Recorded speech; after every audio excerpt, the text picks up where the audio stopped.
Ladies and gentlemen, good morning, good afternoon, good evening.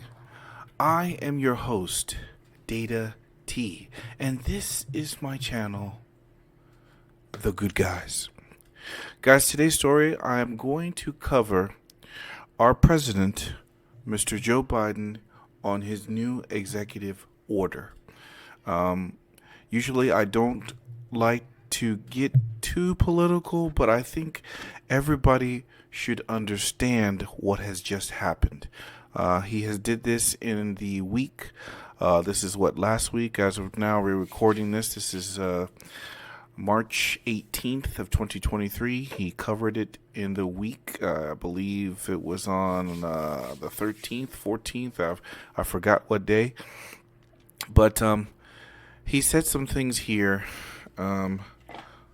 that I do not agree with, and it threatens our safety, okay? And we cannot allow this at all. It cannot be allowed.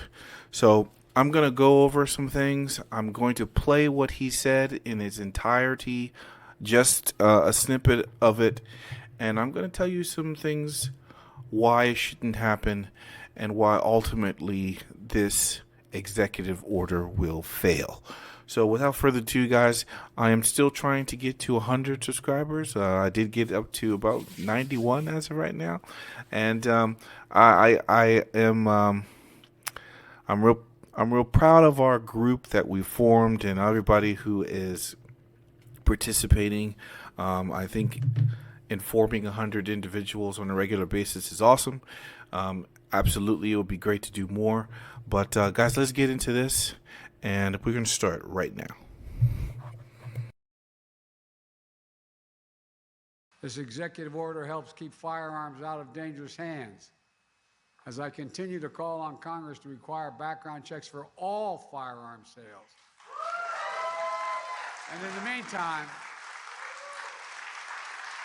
the meantime, my executive order directs my Attorney General to take every lawful action possible to move us as close as we can to universal background checks without new legislation.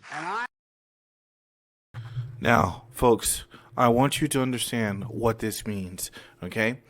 To regulate all firearm purchases, okay, and to do a universal background check, what this means is that you can no longer purchase a gun without a background check. It doesn't matter. In some states, and I would say Virginia used to be one, where you could purchase a firearm from a person so long as that person you knew was not a felon. That is no longer the case. I want you to think about this real possibility. We had an incident in this country, the 2020 Summer of Love, where there was things burning down, people were going crazy, and there was a concern that these riots would reach people's houses. So people during that time bought guns like crazy, right? So think about this. Let's say you have a family member who is living in an area that's affected, and they ask you, because they know you have guns, "Hey, boss man, can I borrow one?" Of course, they're your family member. You do it anyway. You give them a gun. You give them multiple. You give them ammo. But in this case, what the president has just done is he has made you a criminal. He has told you through this executive order that you cannot do that. Imagine if this was your daughter. Imagine if this was somebody who is a younger person, an older person, and at that moment they need the gun. What if it's 12 o'clock at night? What gun store is open at 12 midnight that you can go do a background check right then and there? What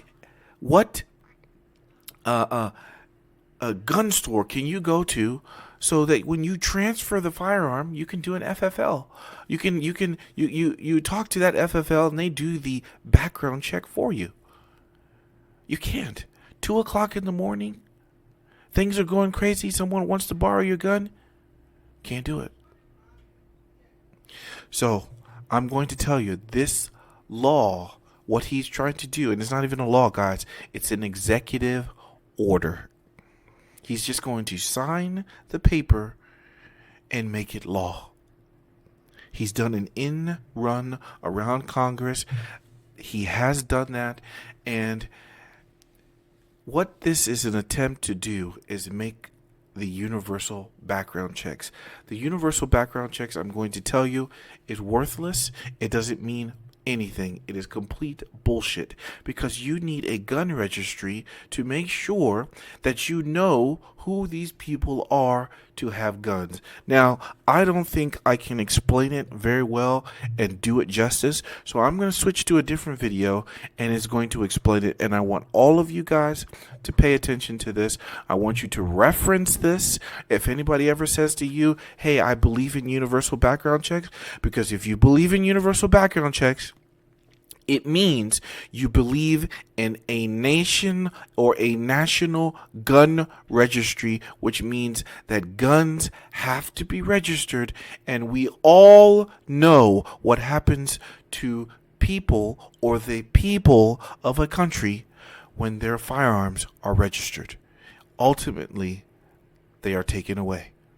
This happened in Australia. This happened in China. It happened in other countries. We cannot allow this. So I want you guys to take a look at this video that explains universal background checks. Okay, I just want you guys to understand this video does it justice, and then we will go on and then move on to what Mr. Joe Biden, our president, has said.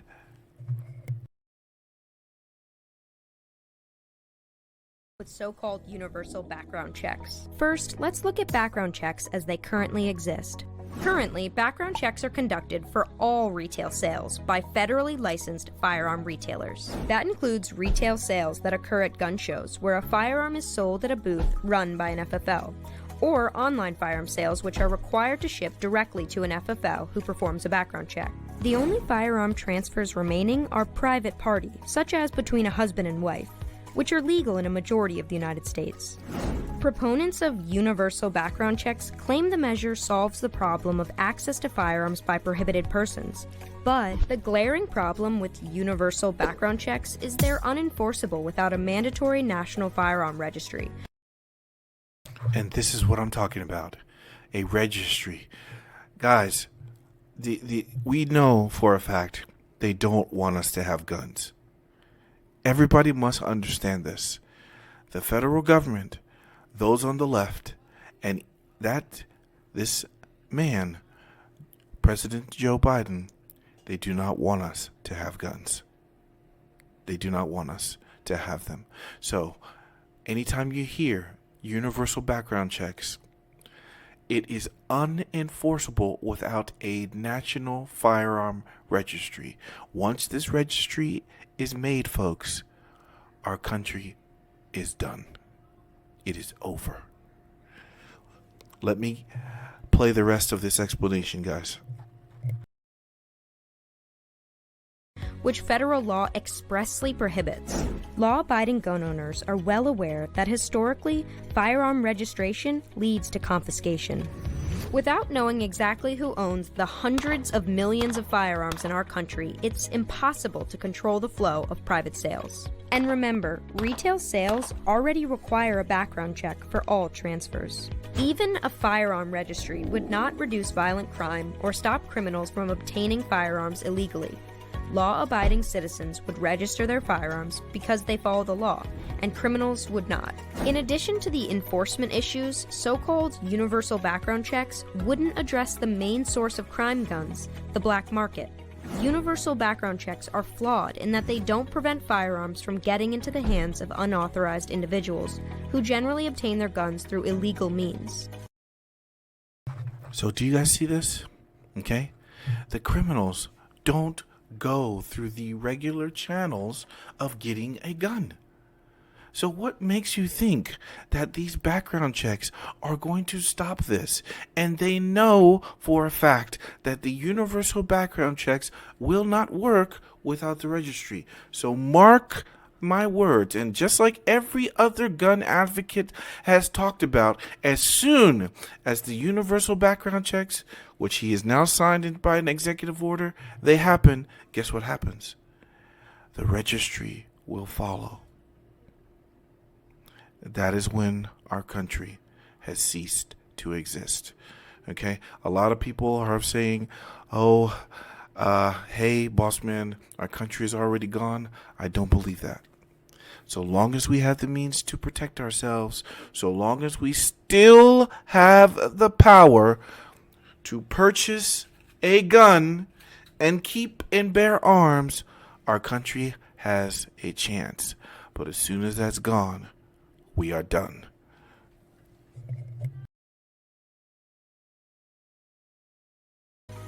To learn more, visit nssf.org. Okay, guys, so you heard that video. Let's go back to what Mr. Joe Biden, our president, is saying now. I'm determined, once again, to ban assault weapons and high-capacity magazines.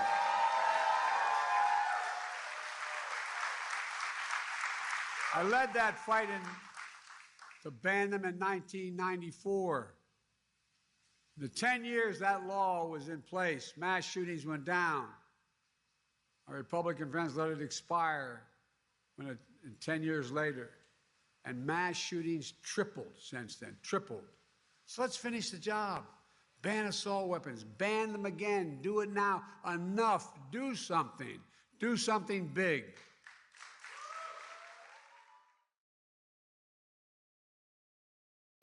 Okay, guys, so you hear that. Now, I'm going to give you some evidence here.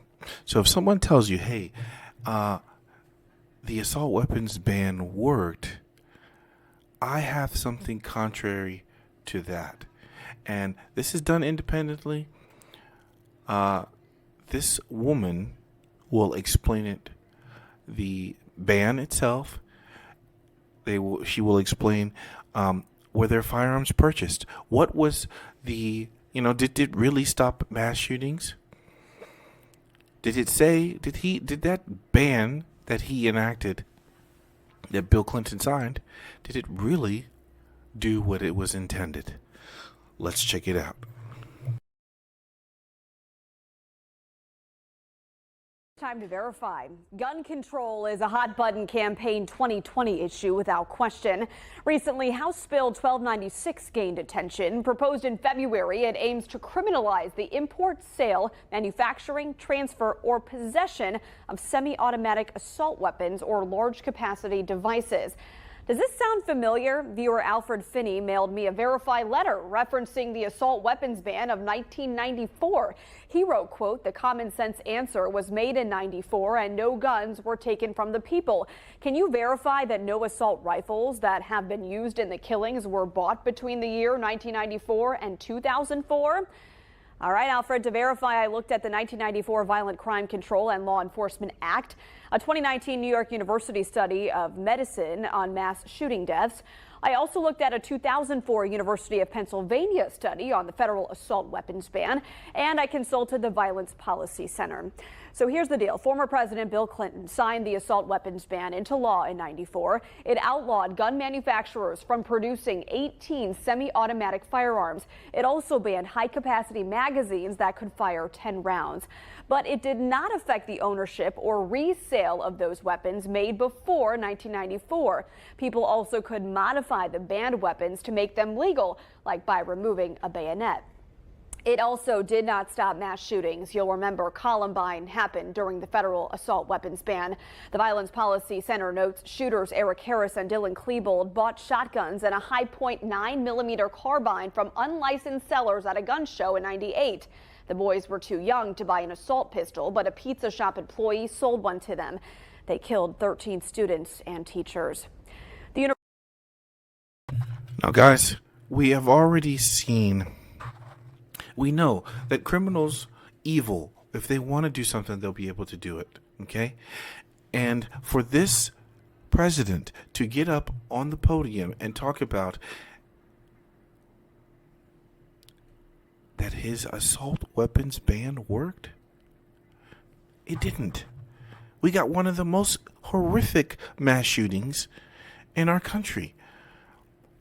And it's proven that these criminals will find a different way to purchase these guns. So what is the point of doing this? Why the assault weapons ban? Why the universal background checks? Why this executive order? It is because simply they do not want us to have guns. Let's hear the rest of what she has to say.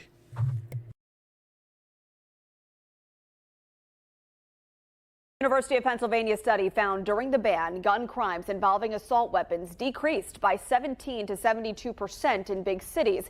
Here's the catch. The report said crimes from other guns equipped with high-capacity magazines rose. And here is the caveat. He can say that it decreased from the assault weapons, so-called, okay? So-called assault weapons, all right? But what did criminals end up doing? What did they end up doing? They ended up using guns with other magazines, okay? Or they used guns with high-capacity magazines for what? Handguns? For other guns that were not assault weapons. Assault weapons, okay? So, what did it do? It did nothing. It did nothing. It was an end run, and and if you're really a bad criminal, you will find a way. And we just saw, we still had mass shootings. It still happened. People still used it. And here we are saying the crimes from other guns with high capacity magazines rose. So why would you buy, if you're really serious about it, and you ban the ones from the assault weapons, why not do it from the other guns? And I'm going to tell you, it's only a matter of time. Only a matter of time. Well, after they go after the assault weapons, they will go after the handguns. It will happen. Let's hear the rest of this. Likely because people stockpiled those magazines before the ban went into effect. The New York study from the New York University School of Medicine most recently compared mass shooting deaths during the ban before and after. It concluded mass shootings were 70% less likely during the federal ban. The data showed there were 9 fewer mass shooting deaths per 10,000 firearm murders. Here's the issue with all of this data and why you can't really compare all of it. There is no legal definition for mass shooting. The FBI defines only a mass killing as an instance in which 3 or more people died. So back to our original inquiry. Viewer Alfred Finney asked me to verify that no assault rifles used in mass shootings were bought between 1994 and 2004. That is false, but research suggests it is true mass shootings were less frequent during the federal assault weapons ban of 1994. Thanks. False, guys. Okay? So this whole effort by Mr. Joe Biden, our president, is a farce. It will do nothing. It will do nothing to curb the violence. It will do nothing in terms of gun violence, and it will do nothing to keep us safer. It won't. It won't. Guys, I had to tell you this. This is a little bit different than the norm. I know I got into the politics issue, but I had to say something here. This man, he really is going to, he may destroy the country. I know that's a doom and gloom answer, but this guy, he needs to get out. We need somebody else. And I'm going to leave you guys with that. I will tell you this. And in closing, good people have guns. Good men have guns. And if good men did nothing, there would be no good guys.